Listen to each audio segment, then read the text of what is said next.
U.S. economy is expanding, but not as much as previously thought. A second reading of fourth quarter GDP, which measures the total output of goods and services, shows it grew at a 3.2% annual pace. That's down slightly from the first estimate. That news not helping the stock market on Wednesday. The Dow, S&P 500, and NASDAQ all closed lower ahead of a key inflation report that comes out on Thursday. Well, Chrysler is recalling more than 338,000 Jeep Grand Cherokees. Apparently, there could be a problem with steering parts, which could make drivers lose control of the vehicle.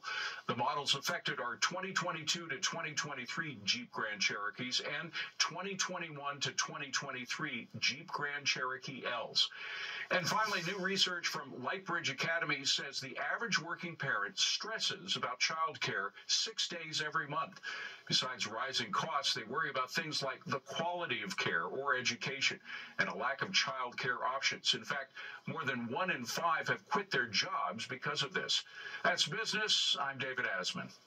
Well, a new report offering some sobering numbers into just how expensive childcare has become for many New Yorkers. According to a new report released by Five Borough Institute, more than 80% of New York City families cannot afford childcare. The executive director of the institute says the childcare sector here in the city is in crisis mode on all fronts. Family would need to make more than $300,000 a year on average to afford childcare in New York City. Childcare providers are really struggling to make ends meet. So this is a case where both sides of the equation, there's not very much room for folks to give. And this all comes as Mayor Adams makes budget cuts to vital 3K and pre-K programs that are leaving many families in a pinch. The CDC recommending today Americans 65 and older should get a COVID booster shot this spring. New data shows the odds of getting hospitalized drops by more than 50% when you get the shot. The agency says the spring booster is the same one that was approved last fall, and people should wait at least 4 months before getting another shot.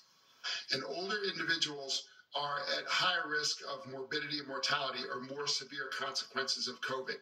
So it's even more important in this type of population to maximize the protection.